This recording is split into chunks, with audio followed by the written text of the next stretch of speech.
Out of the ghetto. In the history of modern Europe, the French Revolution is the Great Divide. Together with all the other changes and movements it ushered in, it also marks the beginning of a new era in the life of the Jews. After centuries of massacres, of persecution, of social ostracism, a new and more humane approach towards the Jews began to prevail with the spread of the ideas of the Enlightenment. But it needed the shock of revolution to give official sanction to the principle of equality before the law. The time would come, Herder predicted, when no one in Europe would again ask whether someone was Jewish or Christian, because the Jews, too, will live according to European laws and contribute their share to the common good. In the French National Assembly of 1789, Clermont-Tonner demanded that the Jews as individuals should be denied no rights. Emancipation spread rapidly. The Rome ghetto was opened, and even in Germany, where the improvement in the status of the Jews had been discussed inconclusively for many years, there were at long last substantial changes. Between 1808 and 1812 the groundwork was laid for their full legal emancipation in Prussia, the leading German state. They had waited for the day with impatience, and they responded with enthusiasm. When the Prussian king called his subjects to the colours to fight Napoleon, the patriotic response of the Jews was second to none. "Oh, what a heavenly feeling to possess a fatherland!" One of their manifestos proclaimed, "Oh, what a rapturous idea to call a spot, a place, a nook one's own upon this lovely earth." Until a few years before they had been treated like pariahs. Ludwig Born, the greatest publicist of the age, has given a graphic description of their position in his native Frankfurt when he was young. They enjoyed, as he put it, the loving care of the authorities. They were forbidden to leave their street on Sundays, so that the drunks should not molest them. They were not permitted to marry before the age of 25, so that their offspring should be strong and healthy. On holidays they could leave their homes only at 6 in the evening, so that the great heat should not cause them any harm. The public gardens and promenades outside the city were closed to them, and they had to walk in the fields to awaken their interest in agriculture. If a Jew crossed the street and a Christian citizen shouted, "Pay your respects, Judd," the Jew had to remove his hat, no doubt the intention of this wise measure being to strengthen the feelings of love and respect between Christians and Jews. European Jewry suffered setbacks on the road towards full legal emancipation. Napoleon revoked some of the rights the revolution had bestowed on them, and the Prussian king and the German princes reimposed in 1815 many of the old restrictions. Many professions were still barred to them. Only one Jewish officer was retained in the Prussian army, and with the exception of a postman in the city of Breslau there were no Jewish civil servants. A decree issued in the 1820s prohibited them from acting as executioners if any of them had felt the inclination to do so. The veterans of the Patriotic War, some of them bearers of the Iron Cross, complained bitterly that they were treated like stepchildren by their new fatherland. And yet, despite these disappointments, there was little doubt among German Jewry that these setbacks were only temporary. They firmly believed that full citizenship would soon be theirs by right and not on sufferance, and that reason and humanism would eventually prevail in the councils of their government. The new Jewish establishment that had emerged was confident that they had already joined the mainstream of European civilization. At the beginning of the 19th century, the number of Jews in the world was about 2.5 million, almost 90% of them lived in Europe. There were roughly 200,000 in Germany, 1/4 of them concentrated in Posen, the eastern district recently acquired by Prussia as a result of the partition of Poland. Most of them still lived in the countryside. Few had been permitted to reside in the big cities. Berlin, for instance, counted barely 3,000 in 1815. The Bürger, and especially the city guilds, were strongly opposed to Jews settling in their midst. During the Middle Ages many had engaged in usury and other base forms of trade. During the 18th century their occupational range gradually widened, but most of them were still small traders, middlemen between the cities and the villages. They frequented the fairs, bought and sold meat, wool, and spirits. In Hesse they traded in cattle, In Alsace they acquired a strong position in the wine trade. In the formerly Polish territories there were many Jewish artisans, but their existence was precarious. Their position was as remote from the wealth and status of the members of the city guilds as that of the little Jewish hawkers from the royal merchants of Hamburg or Lübeck. As a Jew, Moses Mendelssohn wrote to a friend, "My son can become only a physician, a trader, or a beggar." True, a few Jewish bankers had become very rich, such as the Eichtels, the Speyers, the Seligmans, Oppenheims, Hirschs, and above all the Rothschilds. There were more Jewish than non-Jewish banking establishments in Berlin in 1807, and it has been said that without them no European government would have been able to float a loan during the first half of the 19th century. To quote but one example, more than 80% of the state loans of the Bavarian government during the first decade of the century were provided by Jewish bankers. But this new aristocracy of money was numerically small. A Jewish middle class was just beginning to emerge, while the great majority were living in extreme poverty. Substantial changes in the occupational structure of German Jewry took place only in the following decades, with the great influx of young Jews into the professions, wholesale and retail trade, and industry. The beginnings of social and cultural assimilation date back to the early 18th century. The notion, prevalent for a long time, that the emancipation of German Jews started when Moses Mendelssohn played chess with Lessing does not stand up to investigation. Many Jews spoke and wrote in German in the first half of the 18th century. Their common language, Yiddish, jargon, though written in Hebrew letters, became closer and closer to the colloquial German spoken at the time. Many also had a working knowledge of other languages. While Frankfurt and other cities still kept their Jews penned together like cattle in dark overcrowded ghettos, elsewhere they were not confined to special living quarters, and social intercourse with their Christian neighbors was not uncommon. Even in their outward appearance many of them were hardly distinguishable from their neighbors. They shaved their beards and wore periwigs, while young ladies adopted the crinoline and other such fashionable garments.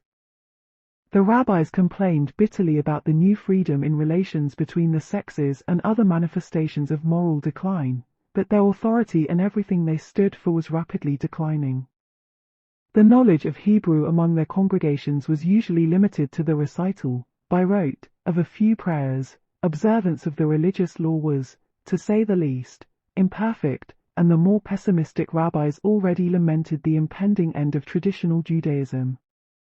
What gave Moses Mendelssohn his importance was not that he was a great philosopher, major essayist, or revolutionary theologian. His philosophical writings were quickly forgotten, and his attempts to prove the existence of God were neither original nor did they have a lasting impact. His main achievement was to show, by his own example, that despite all adversity a Jew could have a thorough knowledge of modern culture and converse on equal terms with the shining lights of contemporary Europe. Born in Dessau in 1729 in abject poverty, he earned his livelihood as a private tutor and later as an accountant. Devouring the libraries to which he had access, his efforts to educate himself attracted the attention of non-Jewish well-wishers. Within a few years he had published weighty studies on Leibniz's philosophy and the problem of evidence in the metaphysical sciences. A hunchback of fascinating ugliness, he stoically bore all the chicanery and degradations to which Jews in his time were still exposed, including, for instance, the famous head tax imposed on Jews and cattle moving from town to town. In his private life, as the letters to his bride bear witness, Mendelssohn was a man of angelic patience and high idealism, a living contradiction of the clichés about the depravity, fanaticism, and ignorance of Jews. His name figured prominently in the arguments of those late 18th century reformers who favored the abolition of the laws and regulations keeping the Jews in a state of semi-servitude. Mendelssohn's translation of the Bible into German was welcomed by many Jews in his day as a liberating act, and denounced as an act of betrayal by others. For 19th century liberal Jewry he was the greatest Jew of modern times, whereas later generations have been more critical in their appraisal of his work.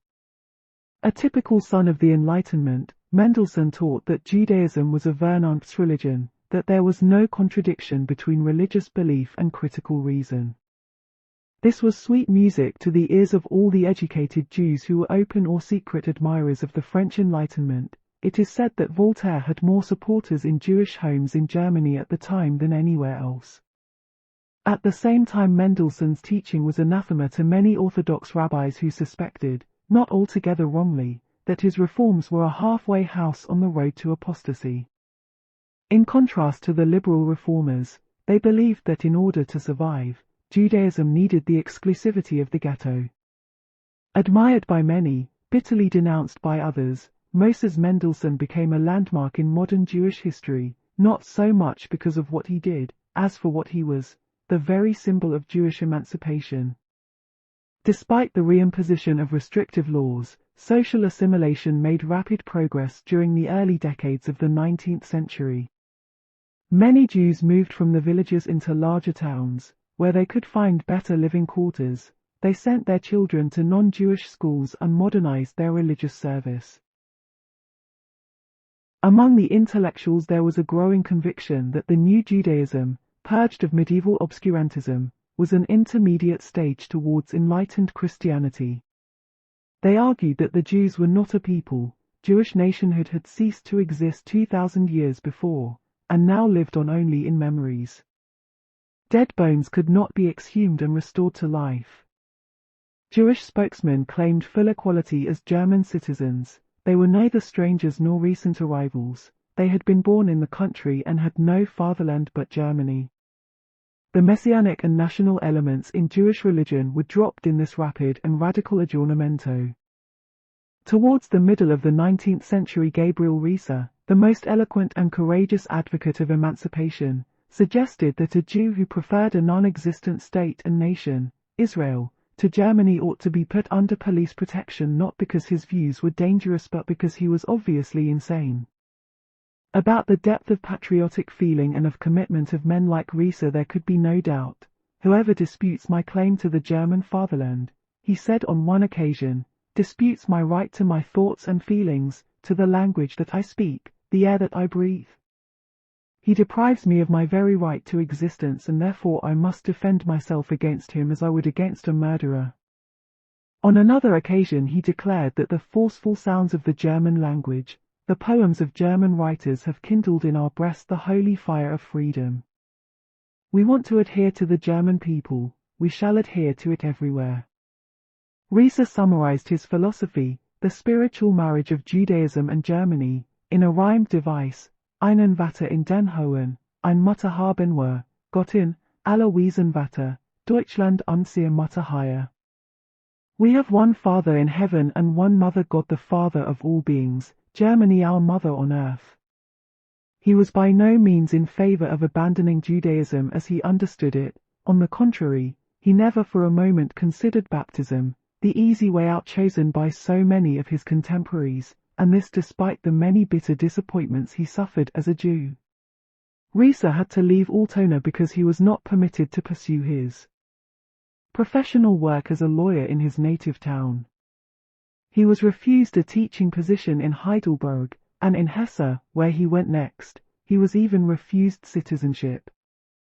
But like many other of Germany's stepchildren, he did not give up the struggle. The inner alliance of the liberal Jew with German civilization, as one historian has put it, had become so firmly rooted within a few years that his instinctive answer to any setback, to him individually, or to the community, was to seek deeper and closer assimilation. But why should Jews have wanted to remain Jews? During this second stage of transformation, Judaism became a religion of universal ethics, and it was not readily obvious why they should be so reluctant to give up what divided them from their Christian neighbors. Jewish spokesmen provided various explanations. Some argued, in the true spirit of the Enlightenment, that religion was the individual's private affair. Others, like Rieser, maintained that Christianity as well as Judaism was in urgent need of reform and purification. Christianity's record in recent centuries had not exactly been that of a religion of love. It had throttled generations and drowned centuries in blood. By what moral right could it demand the baptism of the Jews? But a critique of Christianity did not necessarily involve an attachment to Judaism. Free-thinking attitudes spread among those who came after Mendelssohn, and the third generation was even more remote from established religion. A leading Orthodox rabbi wrote in 1848 about the young Jews of his time, that 9/10 of them were ashamed of their faith.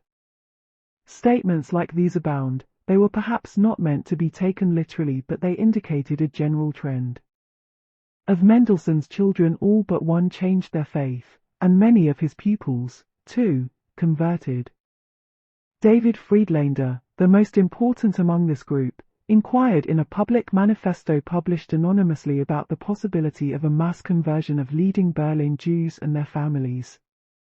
This overture was rejected, for Friedlander had some mental reservations. Christianity without Jesus, his critics claimed. Subsequently he retreated with some of his friends into Reform Judaism. Others, less scrupulous, discarded their reservations and embraced Christianity. For baptism, as Heine said, was the entrance ticket to European civilization, and who would let a mere formality stand between him and European civilization? The dilemma facing that generation of Jewish intellectuals is highlighted in the life stories of the ladies who established the great literary salons in Berlin and Vienna. Raoul Varnhagen, Henriette Hose, Dorothea Schlegel, Fanny Arnstein, to name the most prominent hostesses of the age. They entertained statesmen and generals, princes and poets, theologians and philosophers. Some of these noblemen were of doubtful provenance, and the character of some of the ladies did not always conform to the standards of the age. But the happenings in their salons were on the whole highly respectable. The aristocracy found in their houses luxury, intelligent conversation, a lively cultural interest, and above all a social and intellectual freedom unknown at the time among the German middle class. The aesthetic tea parties arranged by these ladies played an important part in German cultural history. They certainly helped to make Berlin, better known in the past for its soldiers than its poets, a cultural metropolis. There was hardly a figure of cultural eminence who did not frequent these salons at one time or another.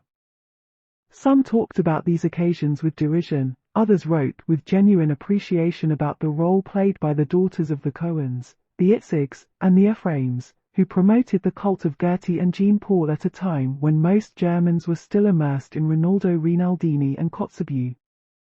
Their intellectual interests were wide-ranging. Henriette Hose studied Sanskrit, Malay and Turkish, and exchanged love letters with Wilhelm von Humboldt written in the Hebrew alphabet. The emphasis was, however, on the soul rather than the intellect. There was a great deal of affectation in the exalted conversation and in the letters exchanged, an artificial ardor, a sensibility that did not always ring true. Their libertinism struck their contemporaries and the succeeding generation as very wicked. Graetz refers to these goings-on in almost apoplectic terms. Today it all seems naive and tedious, but at that time whoever did not possess the depth of feeling demanded by contemporary fashion tried at least to go through the right motions of sentimentality and emotional ecstasy. The platonic and not so platonic affairs of these ladies, usually with much younger men, were slightly ridiculous. There was an element of madness in the general malaise of the Romantic Age, but there was nothing specifically Jewish about it. All the great Berlin hostesses eventually became Christians. Dorothea, Mendelssohn's daughter, converted first to Protestantism and then, following the Romantic fashion, to Catholicism. Some of them became very religious indeed. Heine poked fun at the new converts who over-adapted themselves, lifting their eyes in church higher to heaven than all others and twisting their faces into the most pious grimaces. The best thing Henriette Hose found to say of her own father, Moses Mendelssohn, and the men of their generation, was that they had possessed the virtues of Christian love and tenderness. It is easy to cast doubt on the genuineness of these conversions, but there were mitigating circumstances. They had received little Jewish education, and what they knew they loathed. Judaism as a religion was in their eyes very inferior to Christianity and made no appeal to their imagination. Such was the state of Judaism that even a good and faithful Jew like Lazarus ben David, who was deeply saddened by the mass exodus, found it not at all surprising. "How could one blame these people," he once wrote, "if they preferred the joyous, well-frequented church to the sad and desolate synagogue?" For Raoul Varnhagen, the most formidable of the Berlin ladies, the fact that she was born a Jewess was the great tragedy of her life. "It was as if a dagger had penetrated my heart at the moment of birth." She was also the only one who had second thoughts later on. In her old age she wrote that she would not now forswear what she had once regarded as the greatest disgrace of her life, the harshest suffering and misfortune, namely to have been born a Jewess. Latter-day Jewish thinkers have treated these apostates with contempt, but can one really betray what one does not believe in? Many of them genuinely needed a religion of the heart, something which Judaism obviously could not offer. The position of the Jewish avant-garde in the early decades of the 19th century was more difficult than it had been in Moses Mendelssohn's time. Enlightenment preached a spirit of tolerance and implied a growing belief in Vernunft's religion. But intellectual fashions had changed. Enlightenment had almost become a dirty word, and from reason and tolerance the emphasis had shifted to sentiment and tradition. Rationalism was out of date. It had become far more important to be a patriot and a gentleman than a good citizen of the world. The Romantic Age put heavy emphasis on faith and mystery and the Volksgeist. How could one belong to the German people without sharing also its religious experience? The number of educated Jews in Germany was increasing by leaps and bounds. Despite all the restrictions, Jews succeeded in entering many professions that had been closed to them before. Some became booksellers, and since bookselling and publishing were closely linked in those days, they also entered journalism in force and thus, through the back door, politics. German Jews could still not be judges, army officers, or university professors unless they adopted Christianity. But they no longer lived in a social ghetto, and this created problems which had not existed before. 100 years earlier there had been a great deal of fraternizing with the non-Jewish world at the top of the social pyramid, among the court Jews, and at the bottom, among the beggars and the underworld.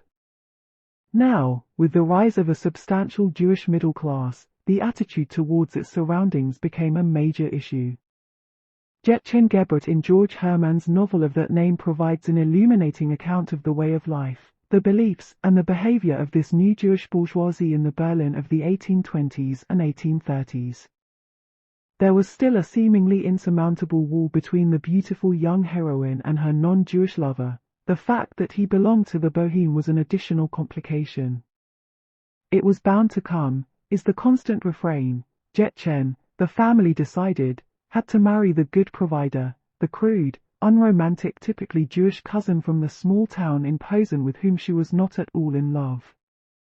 But as the family saw it, traditional ties and social conventions had to be respected. Jason, Gretchen's favorite uncle, is a free thinker who does not have the courage of his convictions and who, with all his irony and criticism, does not break away from the family. Others were less timid. This was the beginning of the period of intermarriage as a mass phenomenon, of which Fontaine wrote in 1899 that few people now remember it, because it was regarded as a perfectly natural thing. No one made any fuss about it. The Jasons of 1825 were all Hegelians, at least for a while. They were influenced by the master's views. Judaism, Hegel wrote, was the world of the wretched, of misfortune and ugliness, a world lacking inner unity and harmony. These Jews were ashamed of their origins. A cousin wrote to Raoul Varnhagen that he liked to study in Jena because there were so few Jews around. Born, in a letter to Henriette Hose, with whom he was in love, reported from his university that a few Jews of good family were studying there, but that it was remarkable how anxious they were to hide their origins. One never sees two Jews walking together, or even just conversing. One of the Jewish periodicals of the day, Orient, wrote that the Berlin Jew was blissfully happy if he was told that there was nothing specifically Jewish about him. With the growing social and cultural differentiation inside the community, the more educated were often ashamed of their less fortunate co-religionists who were less assimilated than themselves but with whom they were nevertheless identified in the public mind. "They are a miserable lot," Heine wrote about the Hamburg Jews, "You must be careful not to look at them if you want to take an interest in them." Lassalle, the future socialist leader, who belonged to a still younger generation, put it in even stronger terms. He loathed the Jews, the degenerate descendants of a great tradition who had acquired the mentality of slaves during centuries of servitude. True, from time to time Lassalle, like the young Disraeli, had visions of grandeur, of leading the Jews towards a great future. But, unlike Disraeli, who thought that the Jews should be given full civic rights not on sufferance but because they were a superior race, Lassalle felt that they had deteriorated beyond redemption. Cowardly people, you don't deserve a better lot, you were born to be servants. Born was baptized after having prepared for the Frankfurt Jewish community a long and detailed memorandum about the discrimination to which his co-religionists in his native city were subjected. Heine converted after writing to one of his closest friends that it was beneath his honor and dignity to become a Christian just in order to enter the state service. In Prussia. Times are bad, he added ominously. Honest men have to become scoundrels. A few weeks after his baptism he wrote to the same friend, "I am now hated by Christian and Jew alike. I very much regret my baptism. Nothing but misfortune has occurred to me since." And he was at his most sarcastic in a pun about those shamefacedly embracing Christianity. Und du bist zu Kreuz gekrochen. Zu dem Kreuz, das du verachtest. Das du noch vor wenigen Wochen. In den Staub zu treten dachtest. So you have repented.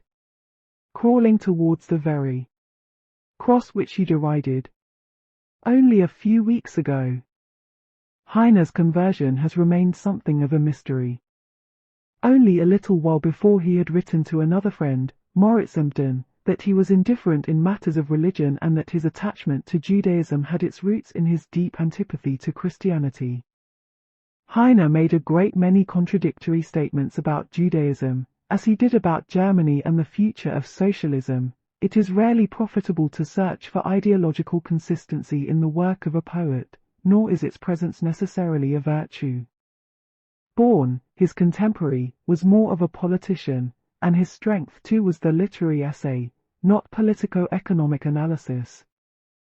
But precisely because Born and Heine, unlike Marx, did not try to develop a scientific Weltanschauung, they were better able to understand the essence of the Jewish question. They felt in their bones that there was no breaking out of what Born once called the magic Jewish circle.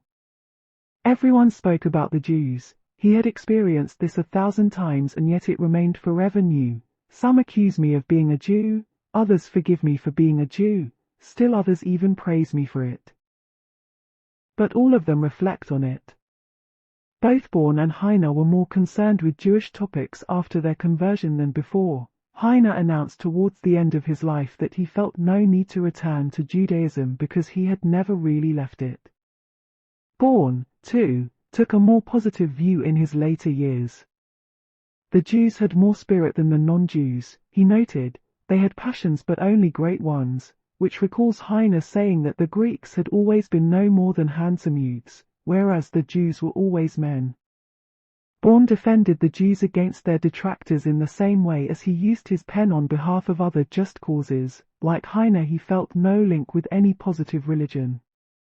Judaism had no deeper meaning for the modern Jew, of which these two writers were the first perfect specimens. It was the family disease that had followed them for thousands of years, the plague that had been carried forth from Pharaonic days, as Heine wrote in a poem dedicated to the new Jewish hospital in Hamburg. It was an incurable illness no steam bath, modern drugs, or other appliances or medicines could heal it. Would it disappear, perhaps, in that future, better, world order, the vision of which intrigued Heine in his more optimistic moments? Was there any point in reflecting about the future of Judaism and the Jews? The narrow limits of intellectual analysis were acutely stated in a private letter of Moritz Abraham Stern, a mathematician and one of the first Jewish professors in Germany, to his friend Gabriel Rieser. "I am as remote from Judaism as from Christianity. What binds me to Judaism is a feeling of duty, of reverence. I am tied to this religious party in the same way as I am bound to my mother, my family, my fatherland. Such feelings should not be dissected with the anatomical knife. One should not trace the deeper underlying motives. It does not help us to become better men. There are no exact statistics about Jewish conversions. Raoul's statement in 1819 that half of the Berlin community had converted during the last 3 decades was no doubt exaggerated. Asterisk. But equally there is no doubt that in Germany at the time, the most gifted in every walk of life, and above all the leaders, were affected, the intelligentsia in fact, those who had attained social, economic, or political status and prominence. In some communities almost all the leading families converted. Frequently the parents hesitated to take the fateful step but had their children baptized at birth. It was not a totally unprecedented phenomenon in Jewish history. It had happened before in Spain in the Middle Ages, and Jewish communities in some countries had vanished altogether. With the disappearance of the intellectual elite and social establishment, it seemed that only the downtrodden and uneducated, the backward elements in the community, would remain. The theologian Schleiermacher, Raoul's friend, announced that Judaism was dead. Von Scrueter, the Prussian minister, took a more cautious view. He gave it another 20 years.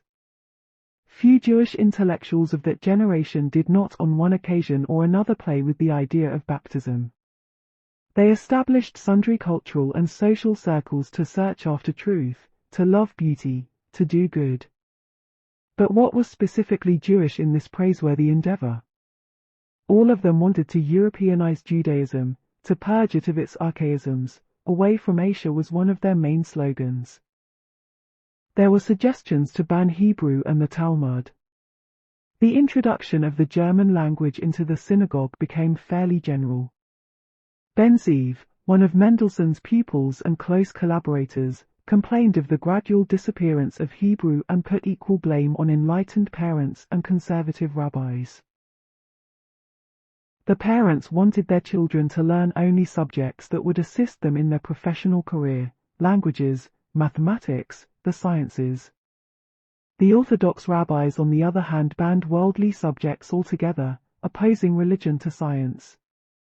Thus different sections of the Jewish people were gradually drifting apart. Some were still devoting their best years to the study of Hebrew, but Hebrew for them was mainly a tool for the study of the Talmud. David Friedlander, another of Mendelssohn's pupils, came out squarely against traditional Jewish education. Writing to his brother-in-law, in a little Silesian town, who had asked for advice concerning the education of his son, he stated flatly that there was no room for half measures and compromise. The son would become a yeshiva bosher, convinced of the exclusivity of the Jewish people and of the great superiority of his studies over all other kinds of human endeavor. He would not touch any book in German, but he would know the answers to all sorts of questions, whether, for instance, the daughter of a high priest who had been whoring should be stoned or burned. A compromise was not possible. A man wearing on one foot a riding boot and on the other a dancing shoe would be able neither to dance nor to ride. In Mendelssohn's days Jews were still Jews and everyone referred to a Jewish nation. But in 1810 Sulamit, the leading German Jewish periodical, changed its subtitle to Israelit, and a few years later many Jews began to refer to themselves as of the Mosaic Confession. By the 1830s the Miasef, the Hebrew journal established by Mendelssohn's pupils, had ceased to appear. The knowledge of Hebrew among the general public was by then restricted to a few prayers and some colloquial phrases. Even the Jewish scholars used the language only sparingly. Luzzatto, the great Italian Jewish thinker, said in a letter to Graetz, the historian of the Jewish people, that he regretted very much that neither Graetz nor Zacharias Frankel, the director of the leading Jewish theological seminary, liked to write Hebrew. What will your pupils do? Where will the language find a home after the demise of the present generation? The complaint was all the more poignant since Graetz and Frankel were fervently opposed to attempts to de-Judaize Judaism. The religious reform movement gathered momentum throughout the first half of the century. Prayers were translated and abridged. Those of national rather than religious content or referring to the coming of the Messiah were deleted. Organs and mixed choirs appeared in the synagogues, or temples, as they were now called. Girls as well as boys went through the ritual of confirmation. The Reform rabbis, to the horror of their Orthodox colleagues, dropped the provision for the ritual bath and the elaborate mourning and funeral rites. Some even introduced religious services on Sunday and left it to the discretion of the parents whether their newborn sons should be circumcised.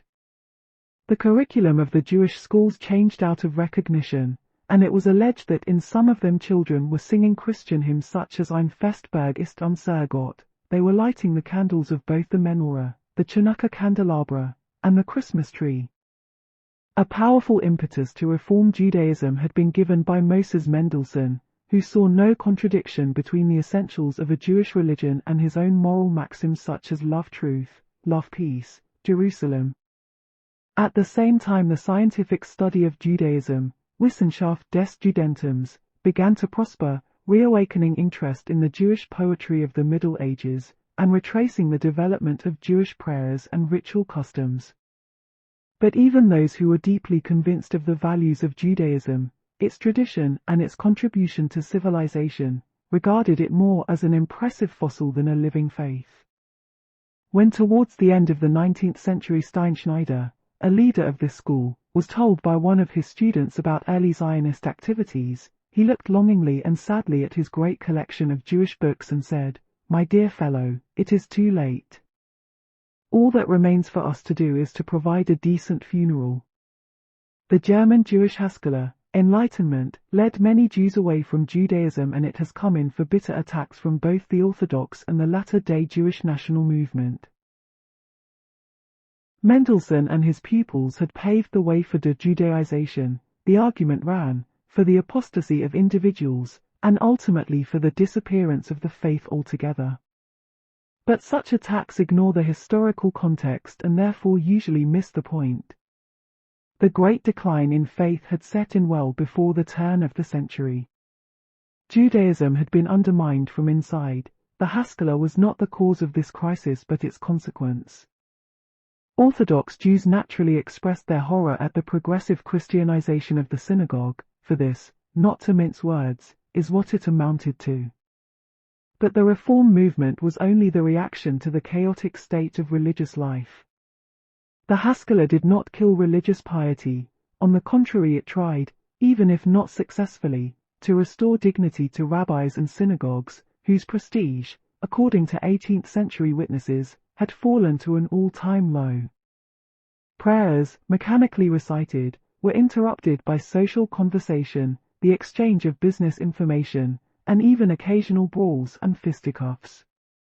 Such a religion had little attraction for a new generation of educated men and women. Those who left Judaism have been harshly judged by later generations for the lack of dignity they displayed and their craving for recognition by the outside world. They were dying to become the monkeys of European civilization, as Luzzatto put it, aping all the intellectual fashions of a rotten age. The resentment is only too intelligible. Deserters from a fortress under siege and the Jews were still subject to discrimination and even persecution are never looked upon with favor. Of those at the time who chose baptism, many did so no doubt in the hope of material gain or social recognition, others simply grew away. But it is doubtful whether those who accepted Christianity did so only for material advantage. The sad truth which most defenders of traditional Judaism have always been reluctant to face was that it had become meaningless for many people. This was the age of the decline of traditional religion. With the disappearance of this common tie, many educated Jews no longer felt any obligation, moral or other, to their community. These lapsed Jews admitted to a common ancestry and tradition. But what did this tradition amount to when compared with the overwhelming attractions of European civilization, the Enlightenment, the classic and romantic movement, the unprecedented flowering of philosophy and literature, music, and the arts? The crisis of religion was less acutely felt in the non-Jewish world, for both Catholicism and Protestantism showed themselves far more adaptable than Orthodox Judaism to the winds of change. Even if a German ceased to believe in Christian dogma, he still remained a German, whereas a non-believing Jew had no such anchor. It was not just that Judaism had nothing to put against the powerful influence of the encyclopedists, of Kant and Hegel, Goethe and Beethoven. These, it could be argued, belonged to all mankind.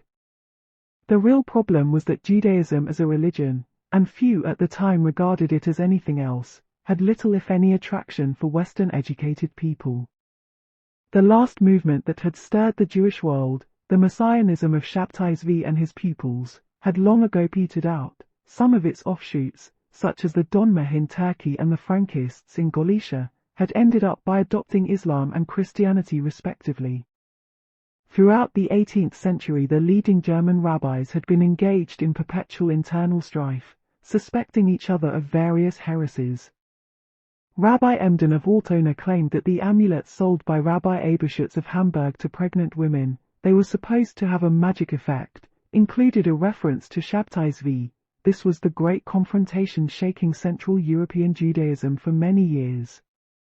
With the keepers of the faith engaged in disputations of this kind, was it surprising that the Jewish readers of Voltaire had little but derision for what they regarded as the forces of obscurantism?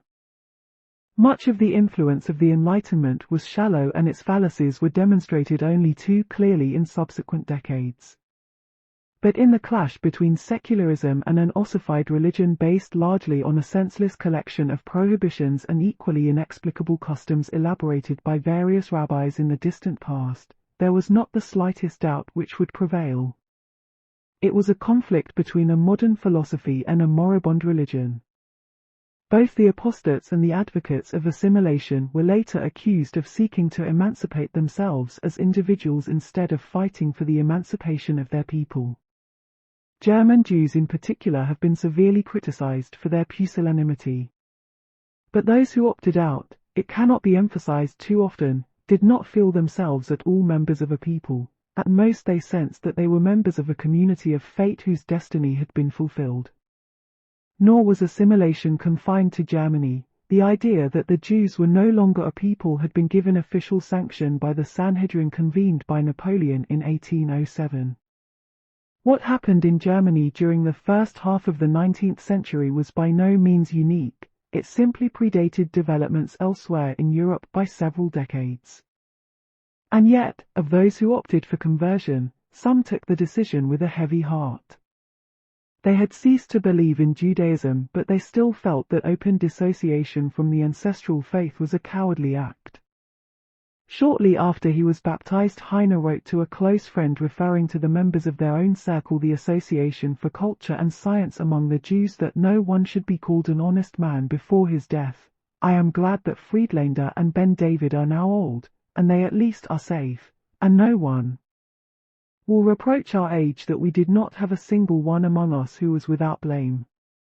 For the majority of Jews there was less temptation. The Orthodox, the many small-town Jews, and those who did not have constant professional or social contact with the Gentile world, were held together by tradition and inertia. Their family ties had always been closer than was customary among the surrounding Gentile world. They were distinguished by certain common traits of mentality and character, often but not always by their looks, by a certain affinity they felt for each other, by memories and traditions which went far back. They were not always aware of these common traits. The outside world frequently saw them much more clearly. Marx felt himself anything but a Jew, so did Lassalle, whom he loathed. Marx's exchange of letters with Engels is replete with references to the Jewish nigger Lassalle, his lack of tact, his vanity, impatience, and other typically Jewish traits of character. But to the outside world men like Marx and Lassalle remained Jews. However ostentatiously they dissociated themselves from Judaism, however much they felt themselves Germans or citizens of the world. Well-wishers saw in Marx a descendant of the Jewish prophets and commented on the messianic element in Marxism. Enemies dwelt upon the Talmudic craftiness of the Red Rabbi. There was no getting out of Born's magic circle. It was above all this hostility on the part of the outside world, and in particular Christian opposition to emancipation and later on the anti-Semitic movement, that prevented the total disintegration of the Jews as a group. The demand for emancipation had been first advanced by a few humanists, the majority were either indifferent or actively hostile. Contemporary sources relate that peasants who had killed a Jew near Elmsbeck were most indignant when arrested and brought to trial. After all, the victim was only a Jew. The inhabitants of Sachsenhausen, a suburb of Frankfurt, threatened revolt when one of them who had killed a Jew was about to be executed.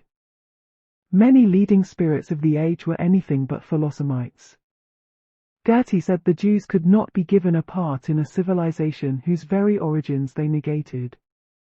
Fichte was against making Jews fully fledged citizens because they constituted a state within the state, and because they were permeated with burning hatred of all other people. He would much rather have them sent back to Palestine or, as he once wrote, cut off their heads overnight and replace them with non-Jewish heads.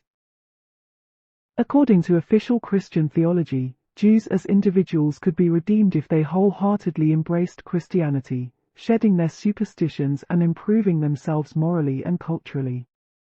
But in practice, this positive approach was by no means generally accepted, whether by the state or even within the church. It was argued both that the Jews had sunk so low that they were incapable of moral improvement, and that while cultural assimilation was possible, it was by no means desirable. Sulamit, the leading Jewish journal, wrote in 1807 that even the more sympathetic Gentile preferred the real Jew to the westernized Jew whom he loathed. The average Christian prefers the dirtiest Orthodox to the cultured man. Grattanor, a leading anti-Semitic pamphleteer, jeered in 1803 at those Jews who, to demonstrate their cultural level, publicly ate pork on the Sabbath, promenading noisily in the city streets, reciting aloud Kieswetter's logic and singing arias from Herodias before Bethlehem, a contemporary opera. Grattanor much regretted that honest Christians were no longer permitted to kill Jews. Hunt Radowski, his most widely read successor, argued in 1816 that the murder of Jews was neither a sin nor a crime but at most a disturbance of public order. Since, however, public order was not to be disturbed, he proposed the castration of all male Jews, the sale of females to bordellos, and the disposal of the rest as slaves to the British for work in their overseas plantations. These were extreme voices, but they were by no means uninfluential, and some of these pamphlets were frequently reprinted. A slightly more moderate form of antisemitism found expression in the writings of university professors such as Roos and Fries. They argued that Judaism was odium generis humani, a pest that should be exterminated though not necessarily by fire and sword. It was not just a confession but a nation and a state within the state. Jews should not be given equal rights, on the contrary, they should be compelled to wear certain distinguishing marks so that the unsuspecting Gentile would be able to recognize the enemy without difficulty. These writers usually struck a note of alarm. Half of the wealth of Frankfurt was already in Jewish hands. In another 40 years the children of the leading Christian families would be reduced to the status of servants in Jewish houses unless drastic measures were taken in time. These attacks created deep consternation among German Jewry and produced a sizable counter-literature. The Jews had been oppressed for many centuries, the apologists argued, but given a few decades of unfettered development they would be indistinguishable from the rest of the people, honest, industrious, good citizens making their full contribution to society. They explained that the anti-Semitic pamphleteers were wholly ignorant of the facts of Jewish history. Spain had not been ruined by the Jews, but on the contrary by their expulsion. They also stressed that the recent anti-Semitic writings were simply a rehash of the literature of bygone centuries which had been frequently and conclusively refuted. Such well-meaning defense of Judaism and the Jews was bound to be ineffective because it ignored the irrational origin of the attacks. Rational arguments, however logically marshaled, were bound to make no impact in these conditions. How could Fries be refuted when he said, "Go out and ask anyone, peasants as well as townspeople, whether they do not hate the Jews who take away their livelihood and corrupt the German people?" With all the exaggeration in statements of this kind there was this kernel of truth: Jews were disliked. Individual Jews could pass and were occasionally accepted and respected, but there was a deep-seated feeling that as a whole they were undesirable, a danger to the German people and its development. On the intellectual level, this backlash against the Enlightenment has to be viewed in the general context of the times. The Romantic movement rediscovered the beauty of the Middle Ages and preached the ideal of a Christian German state. The war against Napoleon produced a wave of xenophobia and gave a powerful impetus to Teutomania, Deutschtumlei. The New Patriotism, the precursor of the Völkisch racial movement of the latter part of the century, was a reaction to the humanitarian cosmopolitan movement of the century before. It stressed national exclusivity and was soon to insist on the inferiority of other races. The Romantic fashion passed, but it was not followed by a return to the ideals of Lessing. Anti-Semitic attacks did not cease, and they came from the left as well as the right. Bruno Bauer's pamphlet on the Jewish question is now remembered mainly because it provoked Marx's reply. Jewry could not be fully emancipated, Bauer maintained, if it refused to be liberated from its ancient particularism. Jews could be free and equal partners only in a purely secular society. All traditional religion had therefore to be abandoned. Marx's answer moved on an even higher level of abstraction. He was not really interested in the Jewish question as such but in the social order in general which had to be overthrown. Judaism symbolized the profit motive, egoism. Marx's apotheosis, too, would hardly be remembered today but for the person of the author. There was often an extra edge of animosity in the comments of the philosophers that cannot be explained by the general aversion to religion that was fashionable in the age of the young Hegelians and Feuerbach. Even a radical change in the political outlook of an author did not necessarily affect his attitude towards the Jews. Bruno Bauer's essay in the 1840s was written from a left-wing position. 20 years later he had turned into a pillar of the conservative right, but his views on the Jews became even more extreme. They were the white Negroes, he wrote, lacking only the crude and uncouth nature and the capacity for physical labor of their black brethren. Some of these attacks were not devoid of real insight into the Jewish problem and the difficulties of assimilation. Constantin Franz, writing in 1844 from a religious conservative point of view, compared the Jewish people with the eternal Jew of the medieval folk tale. Dispersed over the whole globe, they found no peace anywhere. They want to mingle with the people and to surrender their own national character, Volkstum, but were unable to do so. Only with the coming of the Messiah would full integration be possible. During the 1840s there was a temporary decline in antisemitism, but the revolution of 1848 was accompanied by a fresh wave of attacks all over Central Europe. In some villages in South Germany the local Jews were so intimidated that they actually relinquished their newly won political rights, afraid that this would create even more ill-feeling.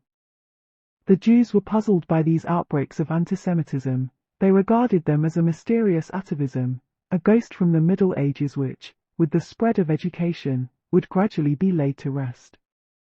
They believed that by being exemplary citizens they would convince the anti-Semites of the erroneousness of their views.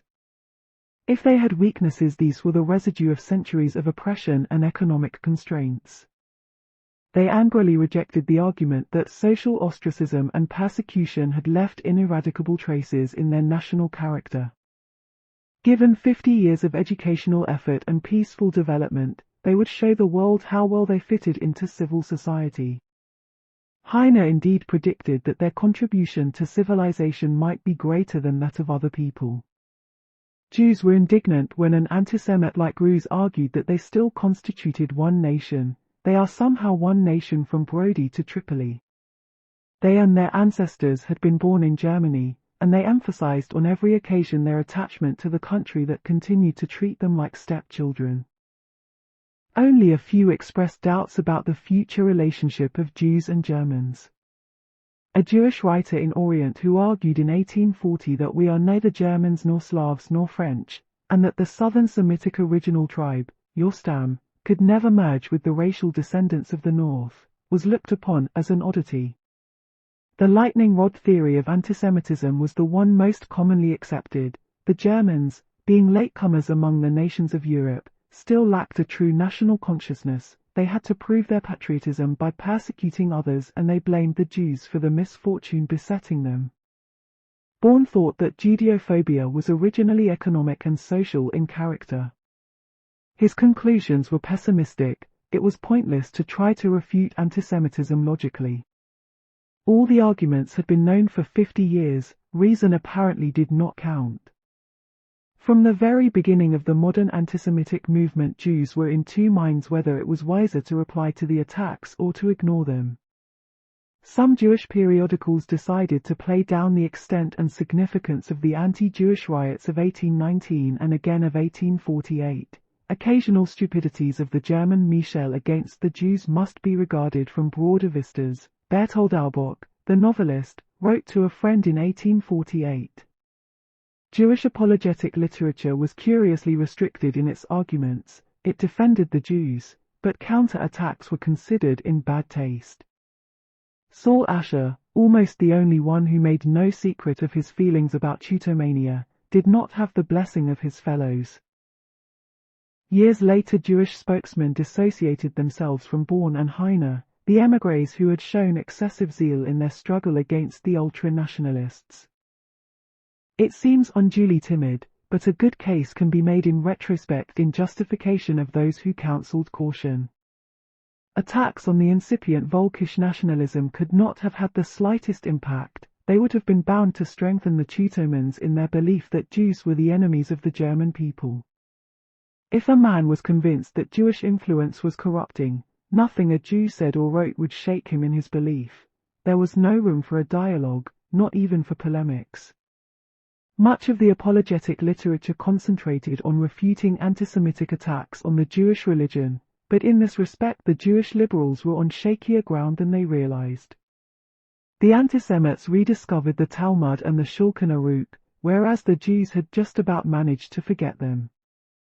Educated Jews of that generation genuinely believed that their religion had always taught universalist ethics, white cats, and the general Jewish public was genuinely astonished and outraged when it realized that this just was not so and that the Talmud included sayings and injunctions which made strange reading in the modern context. The anti-Jewish attacks came as a shock, but most Jews were still convinced that these were a rearguard action on the part of the forces of darkness. Despite all the restrictions still in force, between 1815 and 1848 they entered a great many professions hitherto closed to them, and some of them rose to positions of prominence. The chosen people suddenly seemed omnipresent. Wohin erfasst, a word it Juden Farsen. All überall das Lieblingswerk des Herrn, wrote the poet Franz Dingelstidt in 1842 in his Songs of a Cosmopolitan Night Watchman. The Jews were reluctant to ponder the social and political implications of these changes. Other than the struggle for emancipation, they seemed no longer to have common interests. True, the ritual murder case in Damascus in 1840 gave a fresh impetus to feelings of solidarity, but it did not last. Those who had shed their religious beliefs did not feel much in common with the Orthodox, and the educated were ashamed of the masses in their semi-barbaric backwardness. From time to time there were complaints about the lack of Jewish dignity. Even Rothschild, it was reported, had given 300 thaler for the completion of Cologne Cathedral but only 10 for the reconstruction of the Leipzig synagogue. Was this not typical of the lack of Jewish self-esteem? With the Revolution of 1848 a new era opened in the history of Central European Jewry, bringing with it a wave of enthusiasm among them, both because of the revolution's democratic character, and in connection with the great surge of the movement for German unity. The revolution was accompanied by anti-Semitic excesses, and the constitutional achievements, such as the abolition of all discrimination on religious grounds, were again whittled down once the reactionary forces won the upper hand. Jews could still not be judges or burgomasters, for this involved administering the Christian formula of the oath. But the gains greatly outweighed the setbacks. For the Jews the 1850s and 1860s were a happy period. They attained full civil equality in Germany and Austria-Hungary, in Italy and in Scandinavia. In 1858 the first British Jew entered Parliament, and after 1870 Jews could attend English universities. On the continent there was little public antisemitism, and the spirit prevailing in the Jewish communities was one of genuine optimism. They shared in the general prosperity, and some amassed great riches. But much more significant was the emergence of a strong middle class. From hawking and other forms of small trade, the Jews streamed into more substantial forms of business, industry, and banking, and above all into the free professions. In Berlin they constituted in 1905 less than 5% of the population but provided 30% of the municipal tax revenue. In Frankfurt on Main 63% of all Jews had in 1900 an income of more than 3,000 marks, only 25% of the Protestants and no more than 16% of the Catholics reached that level. Jewish urbanization continued at a rapid pace. The Berlin Jewish community, which had numbered about 3,000 in 1816, rose to 54,000 in 1854 and in 1910 to 144,000. The growth of the Vienna community was even more striking. From 6,000 in 1857 it increased to 99,000 in 1890. During the next 20 years it again almost doubled, rising to 175,000. In absolute terms the communities continued to grow almost everywhere, but relative to the general population their percentage decreased in Germany from 1.25 in 1871 to 0.9 in 1925. With growing prosperity the birth rate declined. The number of conversions reached an all-time low in the 1870s. The outside pressure, the drawbacks and inducements which had previously driven Jews to embrace Christianity, were much weaker now. Mixed marriages on the other hand became more frequent. They occurred most often in the upper middle class, but were also a common practice in all sections of the Jewish population. On the eve of the First World War there was one mixed marriage for every two among Jewish partners in Berlin and Hamburg. In 1915, admittedly not a typical year, there were actually more mixed marriages in Germany than marriages between two Jewish partners. Similar trends were apparent all over Central Europe. In Hungary, where mixed marriages had been officially banned up to 1895, their rate subsequently rose to almost one-third. In Copenhagen it reached 56% in the 1880s and in Amsterdam 70% in the 1930s. The decline and probable disappearance of West and Central European Jewry figured prominently in the writings of the sociologists well before 1914. The history of the Jews in Central and Western Europe during the second third of the 19th century was thus one of continuous political and social progress. Two Jews, Crémieux and Gauchos, were members of the French Republican government of 1848. Achille Fauld became Louis Napoleon's Minister of Finance. The Frankfurt Constituent Assembly counted 5 Jewish deputies and several more who were of Jewish origin. Individual Jews attained cabinet rank in Holland in 1860 and in Italy in 1870. Disraeli was baptized while a youth, but in the eyes of the public he remained a Jew. Jewish politicians and voters alike gravitated to the liberal, left-of-center parties because these had led the struggle for full equality before the law. Some, however, found their field of action among the conservatives and not a few joined the emergent socialist parties. More significant even than the appearance of Jews on the political scene was their great cultural advance. There was a major invasion of secondary schools and universities, and within a few years the proportion of Jews in these institutions exceeded by far their proportion in the population. Out of 100 Christian boys in Germany only 3 went to a gymnasium, the grammar school which was the stepping stone to the university, but 26 out of 100 Jewish boys went to these schools. This in turn resulted in a great influx of Jews into the free professions. In Prussia after the First World War every 4th lawyer and every 6th physician was a Jew. In the big centers such as Berlin and Vienna the percentage was higher still. Before 1850 few had attained any prominence in science. Now, out of the sons and grandsons of the hawkers and street traders there emerged a galaxy of chemists and physicists, mathematicians, and physicians, who inscribed their names in golden letters in the annals of science. Some, such as the bacteriologist Paul Ehrlich, had almost instant success. Others, such as Freud or Einstein, whose work involved a revolution in scientific thought, had to wait years for recognition. Even the antisemites grudgingly admitted that in the field of science Jews were making a contribution out of all proportion to their numbers. From the early years of the century they had shown a strong proclivity for journalism and the stage. Later on they also appeared in professions that had been considered quite un-Jewish before. Emil Rathenau became one of the pioneers of Germany's electrical industry. Albert Borlin was head of Germany's leading shipping company. Max Liebermann was thought to be Germany's greatest living painter, and German musical life was unthinkable without the part played by Jews. Even the phenomenal success of Wagner would have been impossible without the support he received at every stage of his career from Jewish audiences, despite the fact that he had asserted in a famous pamphlet that the Jews lacked all creative talent. In Germany and in France, in Holland and in Britain, Jews came to feel that they had at last found a secure haven and were accepted. Even Heinrich Graetz thought so, although his lifelong study of the history of the Jewish people was not exactly conducive to optimism. When Graetz in 1870 wrote the preface to the 11th and last volume of his great work, he noted with satisfaction that, happier than any of my predecessors, he could conclude his history with the joyous feeling that in the civilized world the Jewish tribe had found at last not only justice and freedom but also a certain recognition. Now at long last it had unlimited freedom to develop its talents, not as an act of mercy but as a right acquired through thousandfold sufferings. The new self-confidence and prosperity were reflected in the life and activities of the communities. The newly established synagogues were substantial and impressive buildings without being ostentatious.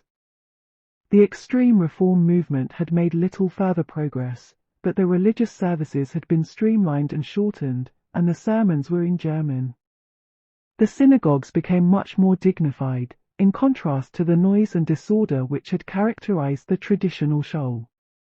Those who aspired to become rabbis went to study Judaism scientifically in academic seminaries. The traditional yeshivot went out of fashion and ultimately out of existence. But the gain in dignity was accompanied by a further decline in religious belief. One went to the synagogue because this was part of the Jewish way of life as much as the family reunions on Sunday afternoon or particular dishes at weddings. The ties between the communities were no longer close. According to anti-Semitic folklore, the Alliance Israelite Universal, founded in Paris in 1860, was the secret Jewish world government. In fact, its main task was the establishment of schools in Morocco and the Balkans. The task of the Anglo-Jewish Association, established in 1870, was also largely educational, while the assignment of the German Hilfsverein, 1901, the Russian ORT, 1899, and the Jewish Colonial Association, established in Paris in 1891, was to help the immigrants from Eastern Europe on their way to a new life in America and other parts of the world. A Jewish international existed only in the imagination of paranoid antisemites. The newly acquired patriotism of the Jews in Western Europe made any closer link between the different communities impossible, nor was there any need felt for a supranational organization. It was a cause of great satisfaction to German Jews that the delegation which offered the German crown to the King of Prussia in Versailles in 1871 was headed by Heinrich von Simson, a politician of Jewish origin, and that the group of young maidens, Ehrenjungfrauen, who welcomed the emperor upon his return to Berlin was led by a rabbi's daughter. German Jews who emigrated to the New World maintained not only their customs but their language and cultural links with the old country. They still read Schiller and sang Schubert's Lieder, for what had America to offer that was remotely comparable? They were annoyed by the remaining anti-Jewish restrictions, but compared with their position only a few decades earlier the progress made seemed colossal. Friedenthal is a Prussian minister, Berthold Albach wrote to a close friend. Who would have anticipated a generation earlier that a man of Jewish origin would become a minister? That this was nothing out of the ordinary was in Albach's view perhaps the most fabulous aspect. These feelings of satisfaction were sometimes of short duration. I have lived and worked in vain, Albach wrote 6 years later, commenting on the new anti-Semitic wave. It is a terrible fact that such brutality, mendacity, and hatred are still possible. The swing of the pendulum between such extremes of hope and despair was typical of the state of mind of German Jewry during the last quarter of the century. After the great boom of the early 1870s, there was a major financial crisis, and individual Jews who had played a prominent part in speculation were made responsible for it. The attack on them, the Grundschwindel, culminating in a new anti-Semitic wave, was part of the general onslaught on liberalism, which had never taken deep root in Germany. The anti-Jewish campaign proceeded on various levels: agitation by street corner rabble-rousers, petitions to limit Jewish influence in public life, the appearance of fresh revelations on the Talmud, the exclusion of Jews from student organizations. Treitschke, one of the leading German historians of the day, coined the phrase, which was to gain wide currency, "The Jews are our misfortune." He maintained that only the most radical assimilation would solve the Jewish question. There was no room for two nationalities on German soil. Stocker, chaplain to the imperial court, admonished the Jews to desist both from attacks on Christianity and from their aspirations to amass great fortunes. Wilhelm Marr, who was the first to use the term antisemitism, argued that the penetration of Jewish influence had already gone too far and too deep. The Jews had made the Germans slaves and had become the dictators of the new empire. Marr concluded his observations on a pessimistic note: "Let us bow to the inevitable and let us say, Finis Germaniae." Others preached activism and demanded a variety of measures ranging from excluding the Jews from certain professions to their wholesale expulsion from Germany. Various anti-Semitic leagues and parties were founded, and in 1893 in the elections to the Reichstag, 16 deputies were elected on a specifically anti-Semitic platform. The German Jews were not only deeply shocked but genuinely baffled by these events. The poison they had thought dead was in fact still very much alive, and they looked desperately for an explanation. Could it be that modern antisemitism was a socio-economic phenomenon? There is, no doubt, some connection between the ups and downs of the business cycle in the German economy and the anti-Semitic movement, from the commercial and agrarian crisis of the post-1815 period, through the boom of the 1870s and the depression of the 1880s, to the world economic crisis and the rise of Nazism in the 1920s. Sometimes the coincidence seems striking. Antisemitism sharply increased with the slump of 1873, and it fell almost equally dramatically after 1895 with the opening of a new boom. But such explanations leave many question marks, for while certain anti-Jewish attacks were triggered off by economic crises, others were of different origin, nor does this theory explain the occurrence of antisemitism in pre- and post-capitalist societies. The competitive character of capitalism provided, no doubt, an excellent breeding ground for collective dissatisfaction and insecurity, but why was it that the Jews were singled out for attack? Perhaps they were more exposed than other minorities, perhaps their influence had grown too fast. Whatever the explanation, there were two ominous aspects to the new antisemitism. While the government behaved on the whole correctly, its attitude vis-à-vis the Jews was one of icy coldness. It certainly did nothing to denounce or combat antisemitism. Very few non-Jews spoke up for their Jewish fellow citizens. There was no new lesson to preach humanity and tolerance. More dangerous yet was the changing character of Judeophobia, the transition from religious to racial antisemitism. Racial theories had existed in an inchoate form since the beginning of the 19th century, and had acquired respectability with the spread, from France, of the new, quasi-scientific doctrine of Gobineau and his disciples. In earlier times the enemies of the Jews had put the blame on their religion and on the ritual law which, they claimed, had caused the corruption of the Jewish people. Racial antisemitism rejected these arguments as irrelevant, maintaining that it had discovered the real reasons underlying the Jewish danger. The antisemitism of Stocker was a halfway house between the old and the new antisemitism. The Jewish question, he maintained, was not only religious in character, but as a prominent churchman he could not very well accept the materialist concepts of pure racialists such as Dühring, and he referred therefore to the cultural historical aspects of the problem. The transition from religious to racial antisemitism was not as abrupt, and the ties between the old and the new antisemite doctrine not as tenuous as they subsequently appeared to be. The changing argumentation merely reflected the climate of opinion of the new post-religious phase and the growth of anti-liberal and anti-humanist ideologies in general. Racial antisemitism could spread only among peoples indoctrinated for many centuries with religious antisemitism who had been taught that the Jews had killed Christ and rejected his mission. For the German Jews, the 1880s thus constituted a turning point, even though only a few realized it at the time. Carried to its logical conclusion, the new antisemitism meant the end of assimilation, the total rejection of the Jew. The magic circle was replaced by a new ghetto whose walls could no longer be scaled.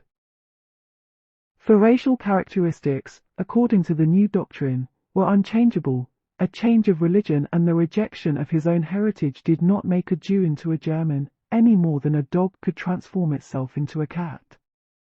The antisemitism of the last quarter of the 19th century did not weaken the movement for assimilation among the Jews, but its limits became much clearer, and even its extreme protagonists admitted that within the foreseeable future Jews would remain distinct from Germans. Full legal emancipation had been achieved in 1869. No more than a decade later it could have been seen that assimilation would not work. To those who argued on these lines, a national revival among the Jews should have taken place there and then. But the great majority of German Jews did not see it that way, and in retrospect one can see many good reasons for not giving in to the forces of unreason. The rapprochement with German civilization had come a long way. Ludwig Bamberger, the liberal politician, in a book published in the year of crisis stressed that the symbiosis, the identification of the Jews with the Germans, had been closer than with any other people. They had been thoroughly Germanicized well beyond Germany's borders. Through the medium of language they had accepted German culture, and through culture, the German national spirit. He and his friends thought there was obviously some affinity in the national character which attracted Jews so strongly to Germany and to the German spirit star.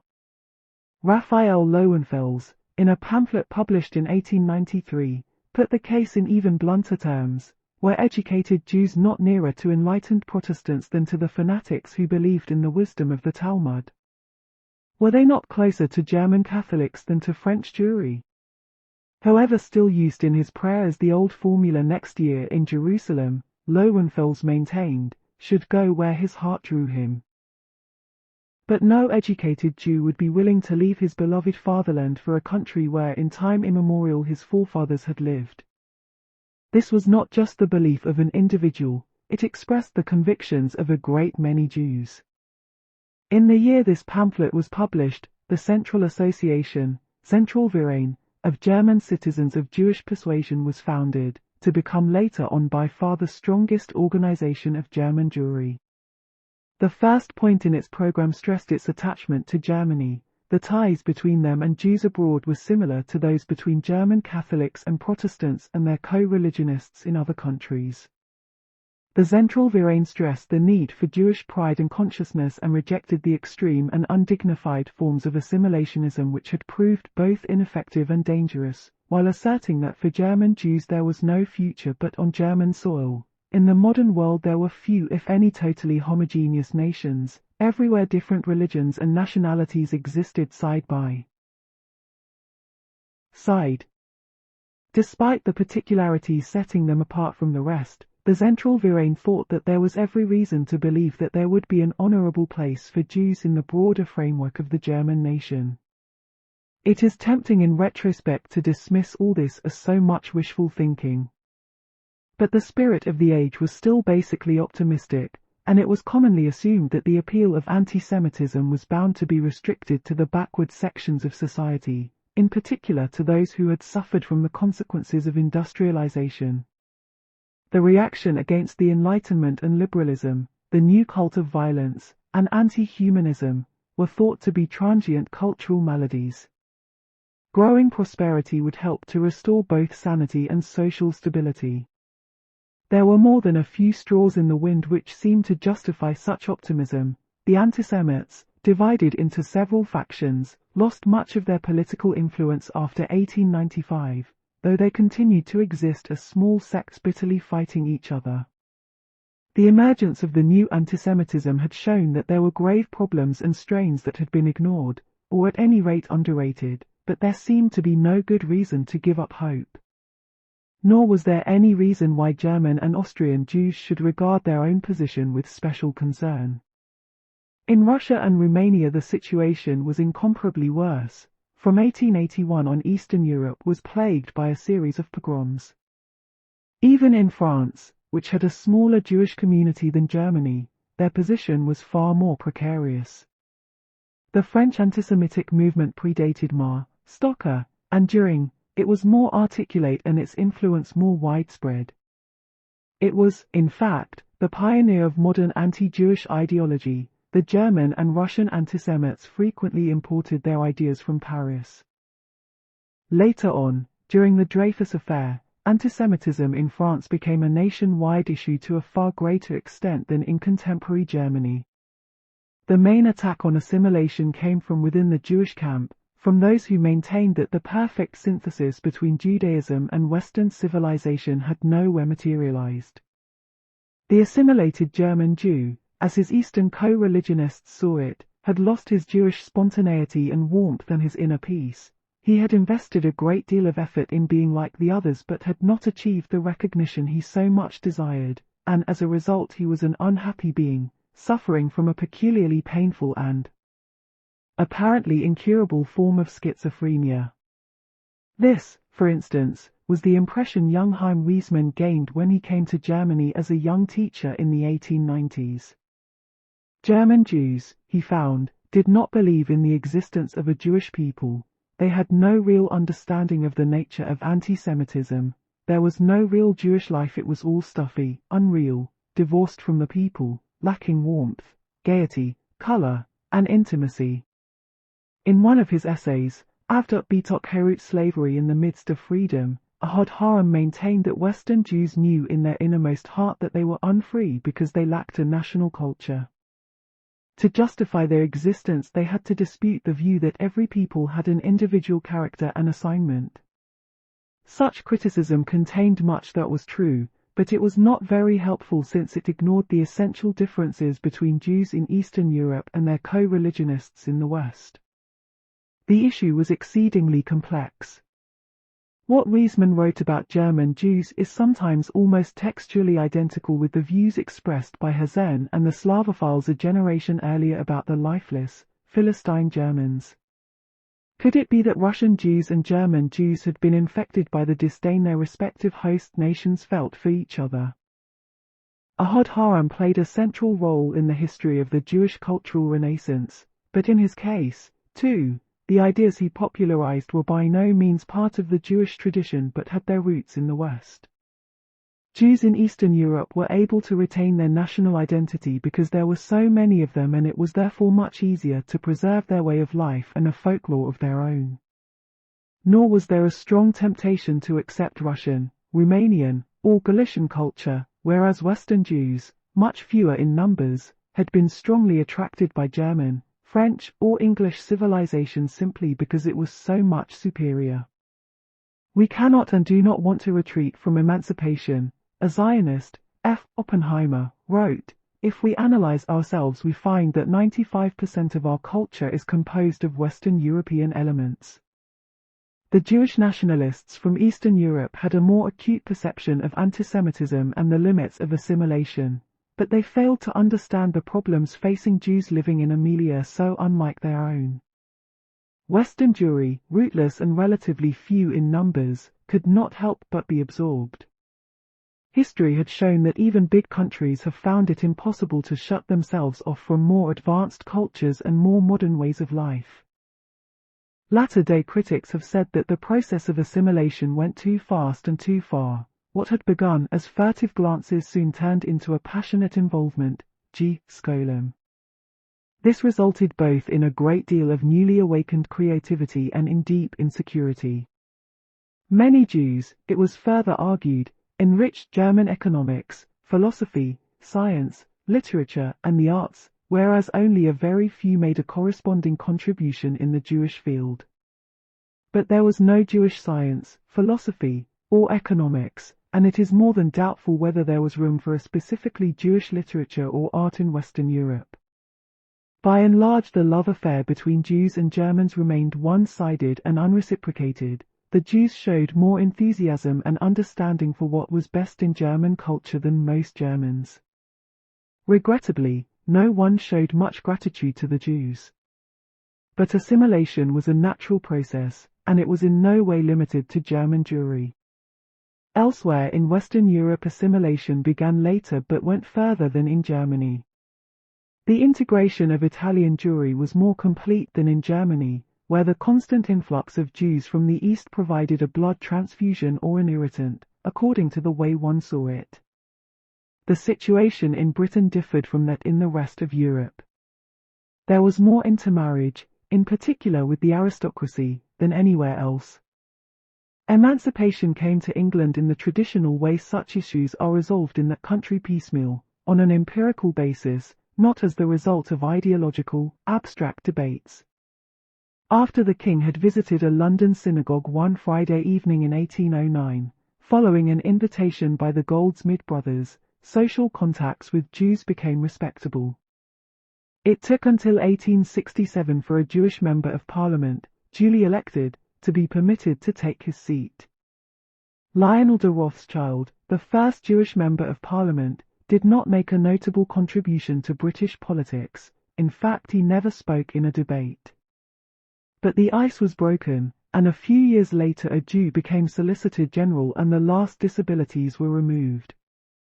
There was no danger that Jews would reach a position of cultural pre-eminence in Britain as they had in Germany. Their numbers were smaller and their contribution to cultural life much less significant.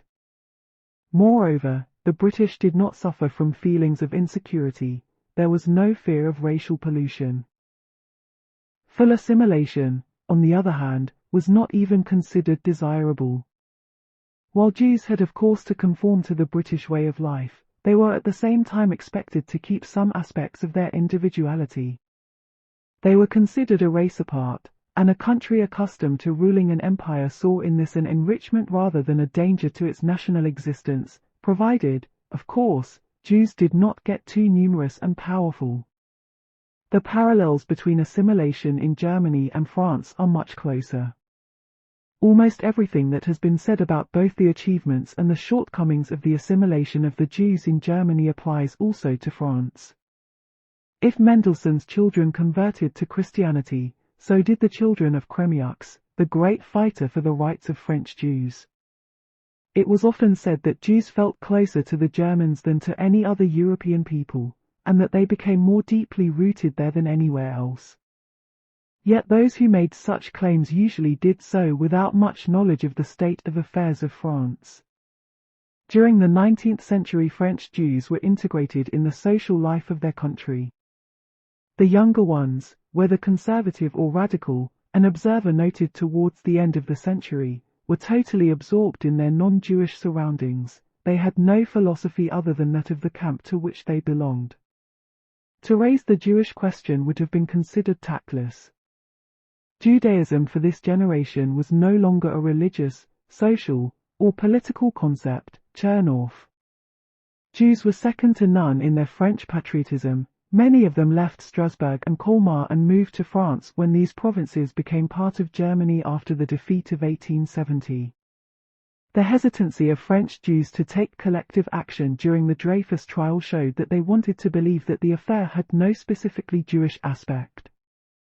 Bernard Lazare, an ardent socialist who was in favor of full assimilation and of the eventual disappearance of the Jews as a separate people, later on became a Zionist. But he was a rare exception. On the whole, the Zionist movement struck few roots in France. The great majority of French Jews always stressed their attachment to the French nation, denying that their feelings differed from those of other Frenchmen. Many a Frenchman of Jewish extraction has described how as a child he wept over French defeats and rejoiced at French victories. Jewish history and traditions had no meaning for him. It was not a question of hiding his Judaism or being ashamed of it. Marc Bloch, the great historian, was anything but a coward or a hypocrite, but he belonged to a generation for which Judaism had lost all meaning. Ahad Ha'am's strictures against the slavery of Western Jews he would have angrily rejected as the misguided, artificial construction of a man who had the misfortune to live under Tsarist despotism, and who in his parochialism could not conceive how Jews elsewhere felt. "I have felt myself during my whole life above all and very simply French," he wrote. "I have been tied to my fatherland by a long family tradition, nourished by its spiritual heritage and its history, unable in truth to conceive of any other country where I could breathe at ease. I have loved it very much and served it with all my strength." Being a stranger to all confessional formalism and to all racial solidarity, Bloch requested before his execution by the Nazis that Hebrew prayers should not be said at his grave. Sometimes Judaism was projected on men of this generation from the outside, and their inner harmony and security was disturbed, but this made them at most Jews par point d'honneur. Only seldom did it mean a return to positive Judaism. Raymond Aron wrote, "I think of myself as a Jew because the world around me wants it that way, but I do not feel that this is really a part of my existence." A great deal has been written about the self-hatred of individual German Jews. It is not at all difficult to find it in France. There was no case in the annals of German Jewry as strange and pathological as that of Maurice Sachs. ****The East European critics of assimilation usually forgot that there was a time when in Eastern Europe, too, assimilation had been regarded as the wave of the future. It had strong support among Russian Jews during the 1860s and 1870s, and this despite the fact that the prospects for assimilation were, for obvious demographic, social, and economic reasons, far worse than in the West. The editor of the first Jewish journal in Russian, Osip Rabinovich, complained bitterly that the Jews were clinging to their poor, ugly-sounding and corrupt dialect instead of making the wonderful Russian language their own. "Russia is our fatherland, and its air, its language, too, should be ours." The leading Jewish publicist of the period, I. Orzhansky, appealed for the full absorption of the Jews in the Russian nation, and said that they were striving with great energy to acquire the Russian national spirit, the Russian way of life, to become Russian in every respect. These views were shared by leading writers such as A. Auden, who thought that Hebrew ought to be used only so long as the majority of the Jews did not have a full mastery of Russian. Lev Levander called on Russian Jewry to awake under the scepter of Alexander II. Emanuel Soloveitchik wrote in 1869 that the fusion of Russian and Jew, the submerging of the Jews in the Russian people, was the new messianic movement awaited by educated Russian Jews with great impatience. After the pogroms of the early 1880s, these hopes vanished. There was no longer any reason to assume that the Tsarist regime would favor a movement for cultural or social assimilation. Political rights seemed as distant as ever, nor was there much optimism about the attitude of the Russian and Ukrainian people towards the Jews living in their midst. But a new form of assimilation appeared among the many Jews who joined the left-wing movement. For a young revolutionary such as Trotsky, whose Jewish origin meant nothing, his place was in the ranks of the vanguard of the Russian proletariat fighting for world revolution. There were thousands like him.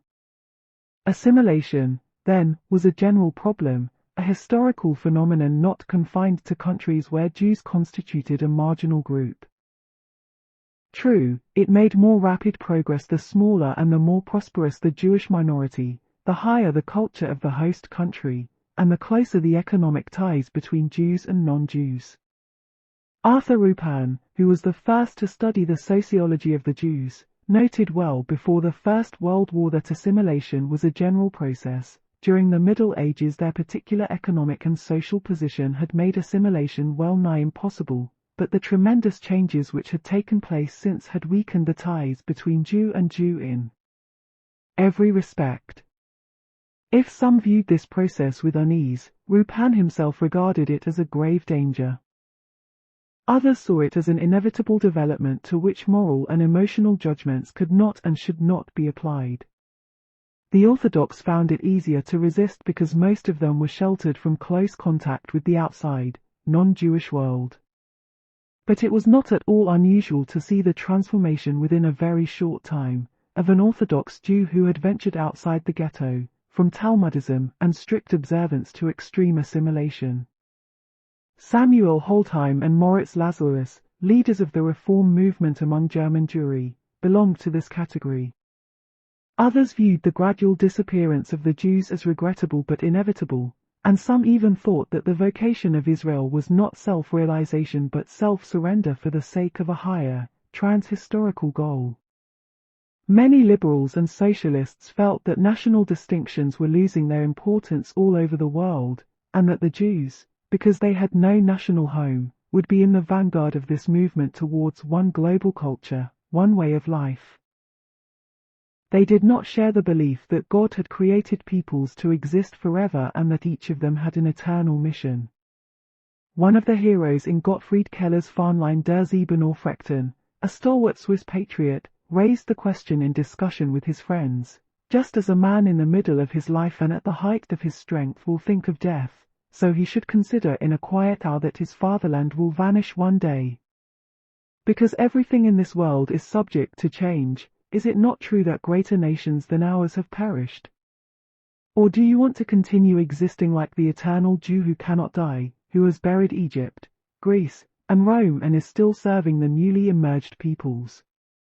If even a staunch Swiss patriot could doubt the mission of his people, was it not natural that many Jews, lacking most of the attributes usually marking members of one nation, should have given up the belief in the exclusive character of their group? This, in briefest outline, was the position of Jews in Central and Western Europe before the national revival took place. The situation in Eastern Europe, on which more below, was totally different. European Jewry west of the Tsarist Empire and Romania had made tremendous progress since the beginning of the 19th century. The social and economic anomalies of their existence had been reduced, though they had not altogether disappeared. At the beginning of the 19th century there were a few very rich families while the great majority were desperately poor. 3 generations later the Rothschilds and the other banking families were no longer preeminent. The great national banks which had come into existence in Germany, France, and elsewhere dwarfed even the biggest private banking houses. Many poor Jews had risen on the social ladder and now constituted a substantial middle class. They had also produced a new elite, replacing the old Jewish establishment, which in its majority had abandoned Judaism. They entered a great many professions that had been closed to them before. Very few had taken to agriculture, and not many were employed in industry. But even so their social structure had become much more variegated than in the previous century. As a social problem the Jewish question was far less acute in 1880 than it had been generations earlier, but political and cultural tensions persisted and were the source of the new antisemitism. Zionist critics like Ehud Haraim argued that assimilation had been pursued too quickly and too relentlessly. England in this respect was a notable exception. Their emancipation had been gradual, never too far in advance of public opinion. But such criticism was largely academic. Once the walls of the spiritual ghetto had come down there was no holding back the thousands of eager young men and women who wanted to be submerged in the mainstream of European culture. Assimilation was not a conscious act. It was the inevitable fate of a people without a homeland which had been for a long time in a state of cultural decay and which to a great extent had lost its national consciousness. The optimism of the early emancipation period had petered out by 1880 as unforeseen tensions and conflicts appeared, causing occasional pessimism and heart-searching. But only very few Jews accepted the argument of the racial antisemites that they could never be assimilated and had therefore to be ejected from the body politic of the host people. No one anticipated a relapse into barbarism, and most Jews continued their struggle for full civic rights as patriotic citizens of their respective countries of birth. A retreat from assimilation seemed altogether unthinkable, though perhaps its ultimate goals had to be redefined. Perhaps the process of integration would take much longer than had been commonly believed. The rebirth of nationalist and racialist doctrines in Europe after 1870 should have been a warning, But there were a great many problems and conflicts besetting the European nations at that time, and the Jewish question seemed by no means the most intricate or the least tractable. As far as Western Jewry was concerned, assimilation had proceeded very far, and an alternative solution seemed to most of them neither desirable nor, indeed, possible. Notes. According to the available evidence, there were in fact fewer Jewish conversions during the 19th century in Germany than in England, and much fewer than in Russia and Austria-Hungary. De la Roi, Judenthaufen im 19. Jahrhundert, Berlin, 1900. A statement like this makes strange reading in the light of the Hitlerian experience. Yet for all that it was essentially correct. The affinity between Germanism and Judaism was felt and expressed not only by assimilationists but also by many ardent Zionists. No culture had such a decisive impact on the Jews as the German, Nahum Goldman wrote in 1916, in a pamphlet in which he maintained that in many ways the Zionists were much closer to the German national spirit than the assimilationists, who had received their inspiration from the liberal thinkers of Britain and France. The young national Jewish movement, on the other hand, had made the national idea the central concept of its philosophy. Fichte, Hegel, Laqueur, Sick, and the other leading spirits of the German national idea, they were also our teachers. It was no accident that Theodor Herzl, the genius who founded modern political Zionism, came from German culture to the Jewish national idea. Nahum Goldman. Von der Weltkulturellen Bedeutung und Aufgabe des Judentums, Munich, 1916. Writing in the middle of the First World War, Goldman, in a series of propaganda leaflets, overstated his case, and it is not difficult to misconstrue statements of this kind. But there is no denying that German philosophy of the 19th century was a source of inspiration to modern political ideologies from the extreme left to the extreme right all over Europe, and Zionism was no exception. Working for the Germans during the Second World War, this homme de lettres wrote to a friend from Hamburg in September 1943 that he adored this country and its national character. The people here have a smile on their faces the like of which one does not see anywhere else in the West.